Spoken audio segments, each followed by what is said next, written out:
Ada penambahan berapa kasus, kalau nggak salah sekitar 9 kasus. Yang kemarin itu masih tercatat sebanyak 114 kasus, dan sekarang tambah 1 hari tambahan itu menjadi 123 kasus.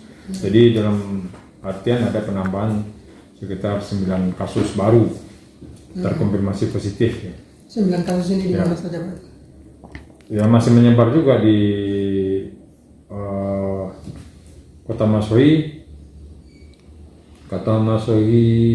rata-rata di Kota Masohi ada 5 kasus tambahan di Kota Masohi. Kemudian di Salawutu itu kemarin ada 52, sekarang ya sisanya di Salawutu. Ya masih terbanyak di wilayah Pulau Ambon, khususnya di Kecamatan Salawutu. Apakah Omikron begitu? Bukan, belum terkonfirmasi Omikron. Sebab untuk pemeriksaan jenis virusnya itu Omikron, Delta, Alpha itu, laboratorium di Ambon tidak mempunyai fasilitas atau kompetensi untuk itu. Jadi kalau kita ingin mengkonfirmasi jenis virusnya atau jenis mutasinya, harus sebetulnya dikirim ke laboratorium di Surabaya. Di Indonesia sendiri hanya beberapa laboratorium yang mempunyai kemampuan untuk itu. Mendeteksi. Untuk penanganan kasusnya tidak ada pembedaan. Apa Omikron, Delta, Alpha gitu, tidak ada pembedaan penanganan. Tetap isolasi ketat. Nah, kemudian untuk pengobatan hanya sistemnya simptomatik, apa yang gejala yang keluar itu yang diobati. Jadi untuk virus ini sebetulnya mau jenis Alpha, Delta atau Omikron itu tidak ada pembedaan penanganan. Beda kalau misalnya untuk kasus malaria, antara malaria falciparum dengan malaria tertiana itu beda obatnya. Jadi kita harus melihat dulu ini nih infeksinya infeksi apa, falciparum atau tertiana begitu. Jadi beda. Kalau untuk corona tidak.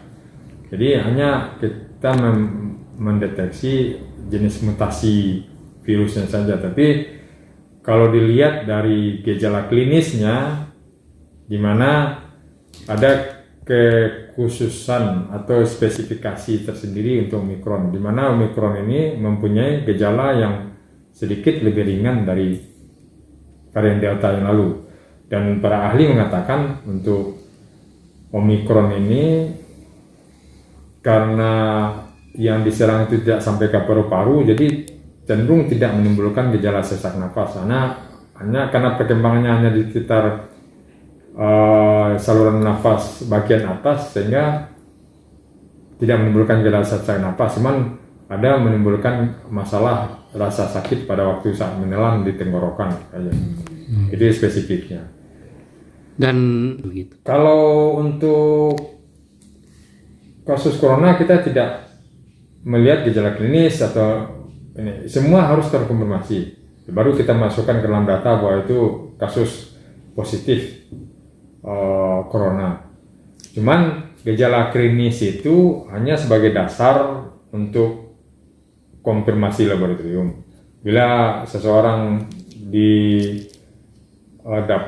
didapati gejala seperti dimaksud, harus dikonfirmasi dengan rapid test pertamanya dulu. Bila rapid test positif, kita harus melakukan konfirmasi dengan PCR lagi untuk memastikan.